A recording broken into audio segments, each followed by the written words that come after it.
What does it mean for a nation to be rich? Measuring how rich a country is not that easy, and it's not just about the GDP. Measuring how rich you are depends to a large degree on how rich and poor countries are defined. If we simply consider a nation's gross domestic product, the sum total of all goods and services produced by a country during one year, then we would have to conclude that the richest nations are exactly the ones with largest GDP like United States, China, Japan, and Germany. But how could some economies ever match that of such powerhouses when they are no more than a tiny dot on the world map?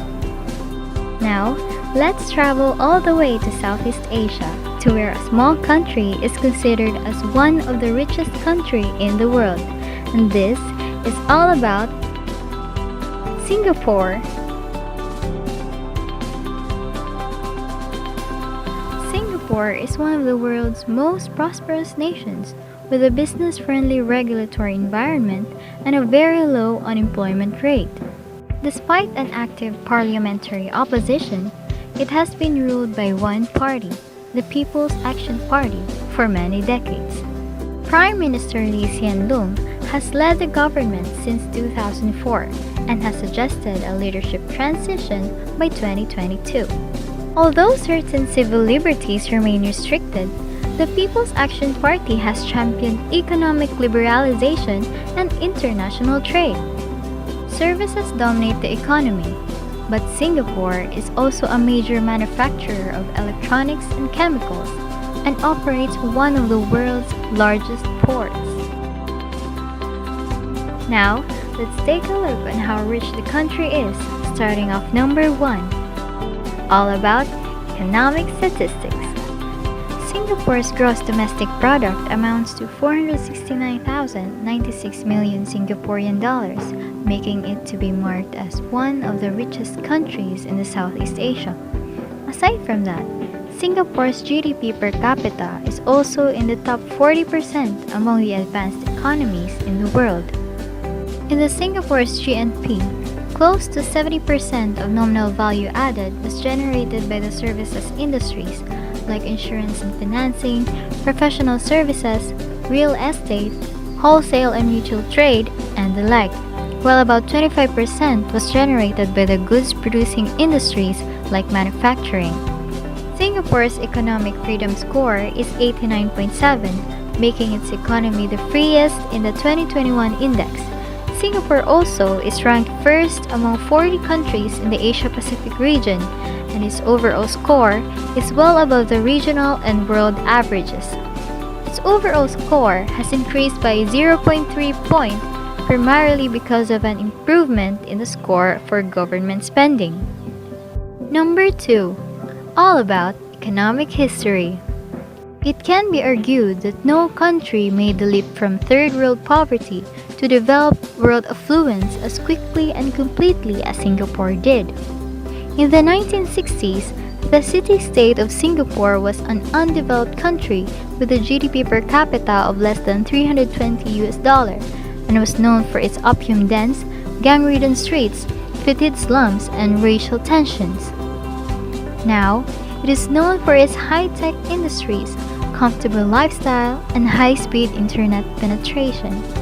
The period from 1965 to 1973 witnessed unprecedented economic growth for the island nation, during which the average annual growth of real GDP was 12.7%. In the 1970s through the 1990s, Singapore experienced sustained economic growth. Along with Hong Kong, South Korea, and Taiwan, it was called one of the four tigers of Asian economic prosperity. Number 3. All about industrialization. The manufacturing sector was a mainstay of Singapore's economic growth, despite the absence of the natural resources or an agricultural base. The industrial policy in 1959 sought to promote industrialization as a way of diversifying from Singapore's traditional role as an entrepot. Domestic enterprises played a lesser role in industrialization. The government argued that the emphasis on large industry was a more effective stimulus to increase productivity and long-range economic development. Number 4. All about workforce. Singapore's economy is largely services-based, and the majority of its residents were employed in this sector. The Singapore's workforce has been growing or constantly increasing each year in the past decades. Over the last 3 decades, the unemployment rate has never get high because of the strong demand in the labor market. Although there are years that the country suffers difficulty, but they still manage to recover everything. Singapore is a wealthy country whose per capita income towers over those of its neighbors in the Southeast Asia. The city-state attracts migrant workers from less developed nations in search of greener pastures. As a bustling global corporate and financial hub, Singapore also grants foreign investors extra incentives to hire international talent in order to plug skill gaps and make up for the supply shortages. But unfortunately, when the pandemic or the COVID-19 came, the workforce of the country has been affected. Number 5. All about poverty and economic inequality. Singapore is one of the richest Asian countries per capita. The GDP of the country are growing at the average rate of 3.9% every year. The country is known as an affluent society, or at the very least a middle-class society. It has a vibrant adaptive knowledge-based economy which produces much opportunities for employment and social mobility. It has enabled most Singaporeans to enjoy a significantly high standard of living, including quality housing, healthcare, and education. And it is ranked as the 6th most expensive city to live in the world, after cities including Tokyo, Sydney, and Oslo. But despite all the good standing of Singapore, 1/10 of its population is living in poverty. However, Singapore is unique with respect to the speed at which domestic inequality has increased and the level it has increased to. Rising inequality does not necessarily denote the existence of poverty. However, rising inequality combined with evidence of poverty indicates that the poor are being left further behind, and this appears to be what is happening in Singapore. Number 6. All about public finance.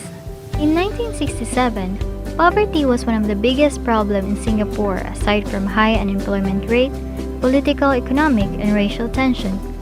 When Malaysia decided to part ways with Singapore, leaving the newly independent nation, the pragmatic leadership of Lee Kuan Yew developed the Singapore social cohesion out of the ethnic diversity, division, and political instability, giving citizens a stake via job creation, access to quality public goods such as housing, health, education, etc.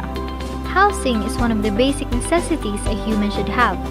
Singapore's government housing schemes and subsidies have provided more citizens with better means of owning their own homes. But these laws and policies has its own limitations. The quality of physical living environments has become a new priority for local policymakers due to rising standards of living. Singapore's educational sector aims to build an education system appropriate to emerging socio-political needs. They said that their assets was their people, so they set up technical schools and paying companies to upskill its workforce. Number 7. All about monetary policy. In Singapore, monetary policy is centered on exchange rates. Instead of manipulating exchange rates, they targeted exchange rates. Singapore is a highly trade-dependent economy with free capital mobility. They use exchange rate-centered monetary policy framework as the means to price stability. Singapore's 3 main features of the exchange rate system is the BBC. The basket of currencies where Singapore dollar is managed against a basket of currencies of their major trading partner, also known as Singapore Dollar Nominal Exchange Rate. The band policy, where an invisible upper and lower limit is imposed on the Singapore dollar. And lastly, crawl feature, where the function of crawl is incorporated where Singapore dollar is assessed constantly to be aligned with economic fundamentals. Number 8. All about property policy. Singapore's early success is because of their effective government policy. One of the most crucial early strategies focused on housing. Housing in Singapore under the British rule in 1972 wasn't great. The city was surrounded by slums and lacking of even the most basic sanitation. The first thing government did was pass the Land Acquisition Act. This act is the land positioned by the government for the public purposes. Housing and Development Board's task is to provide sanitary living to reform the unhygienic slums and crowded squatter settlements. Singapore's public housing has housed an entire nation. Today, more than 1 million flats have been completed in 23 towns and 3 estates across the island. Housing and Development Board's flats are home to over 80% of Singapore's resident population, with about 90% of these resident households are proudly owning their home. Its nature of housing is therefore a place to live, not an investment. Number 9. All about economic sector's growth.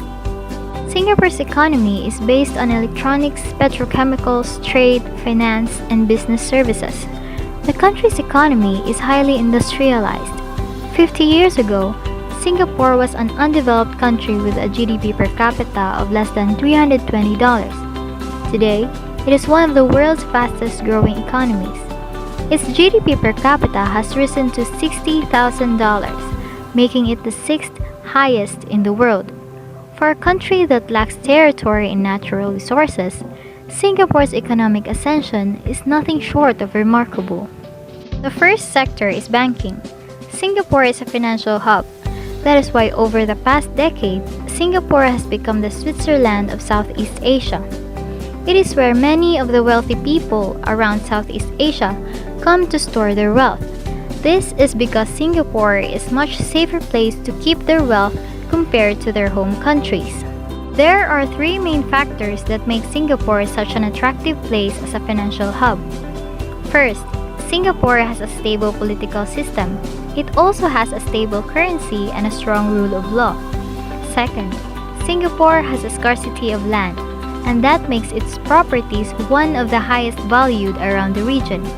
And lastly, with every property, there tends to be a mortgage coming from a Singapore bank. And with those reasons, the Singapore banks have become the largest firms around the region. The 3 banks are DBS Group Holdings, Overseas Chinese Banking Corporation, and United Overseas Bank. Second economic sector, we have biotechnology. The biotech sector in Singapore is at an inflection point, with biomedical sciences becoming a key pillar of the manufacturing sector. With valuations on the rise, Singapore's biotech companies are well positioned to help spur innovation in the industry and tap into one of the world's largest markets. Despite the small size of Singapore, it ranks 4th in leading biotech nations. Singapore is a biopharma hub with the numerous biotech job options because of the blend of global biotech firms like Merck and Johnson & Johnson and many regional talents. The country's biotech sector has seen increased advances due to considerable amount for more research and development and elevated clinical research and biomanufacturing. Next sector is energy and infrastructure. Singapore's strategic location between the Indian and Pacific Oceans and near the Strait of Malacca has allowed it to become one of Asia's major petrochemical and refining centers and oil trading hubs. Several major international energy companies operate retail networks in the area. Singapore's government plans to promote long-term growth in refining and oil storage capacity in order to maintain its market position as a refining and oil trading leader. Electricity in Singapore is mostly generated using natural gas, and Singapore is trying to move towards supplying electricity using only natural gas. After Singapore gained independence in 1965, the post-colonial government went on to improve and expand the country's transport, communications, industrial, and housing systems. The transport system is efficient, safe, and punctual. Singapore is served by 9,310 kilometers of paved roads, 199.6 kilometers of rail, as well as island-wide bus, taxi, and rideshare operations. Next up is the real estate sector. Singapore was once a country with the most slum areas in the world because of so many poor people that live in it. But because of the housing development policies established by the Housing Board, Singapore was slowly transformed into a megacity that aided its citizens to slowly move out of the slums into planned housing facilities. Alongside better job opportunities, living in a better home greatly improved the condition of the locals. Another sector is tourism. Singapore's large share of revenue comes from tourism sectors. It got 19.11 million visitors in 2019. Singapore is one of the main transit points between Asia and other countries. Also, having lots of famous tourist spots like Merlion Park, Fort Canning Park, the Maritime Experiential Museum, Chinatown, and Jewel Changi Airport attracts a large number of visitors every year. Other tourist destination countries like Malaysia, Thailand, Indonesia are nearby too. Lots of tourists go through Singapore to these destinations. Their government built the Tourism Product Development Fund to establish new tourist spots and develop existing tourist attractions. To secure safety, especially the tourists, Singapore is very hard on crime control. Next in line is trade, investment, and aid sector. Singapore is famous for its non-aligned movement. It means Singapore supports no specific group, so they can establish relationships with any country they like. According to non-aligned policy, Singapore has connections with the USA, Russia, China, North Korea, and South Korea. Singapore always tried to maintain friendly relationships with these countries, but mostly they prioritize Malaysia, Indonesia, and ASEAN. Singapore also prevents any acts that makes its neighbors unsecured. The government also developed the Creative Business Program to encourage creative areas like arts, crafts, fashion, media, etc. Now, Singapore is trying to shift investment from a production-driven economy to an innovation-driven economy. Singapore is also keen on helping their locals grow out of poverty and improve their way of life. For this reason, the government encourages Singaporean industries and businesses to be put up. To aid these local industries, several avenues to obtain funding were made available, like lending. Another sector is international trade agreements. Singapore has an open economy which is driven by the trade in goods and services. Over the years, Singapore's network in free trade agreements has expanded to cover 18 regional and bilateral free trade agreements with 24 trading partners. Singapore's free trade agreements are the instruments of its economic policy to help consolidate relations to the other countries. It provides opportunities to the Singapore-based businesses to strengthen cross-border trade by eliminating or reducing import tariff rate, open up markets for Singapore's exports to attract more inward foreign direct investments, secure access for preferential markets or service sectors, and legal protection for Singapore investments abroad. And lastly, number 10, all about COVID-19 response. Singapore was one of the first countries outside China to be affected by the SARS-CoV-2 novel coronavirus, with their first case of the coronavirus 19Cs reported on January 23, 2020. But they were not caught off guard when the pandemic came around. So, what helped Singapore? The first thing that helped with its response was it was ready before the outbreak even occurred because of the SARS outbreak of 2002 to 2003.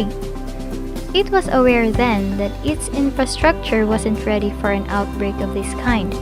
So, in the years since, isolation hospitals were built, more negative pressure rooms were created, and legislation was put in place.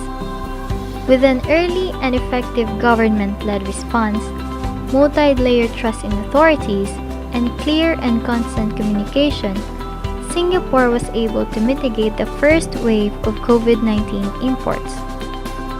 And that is all about Singapore! Thanks for watching!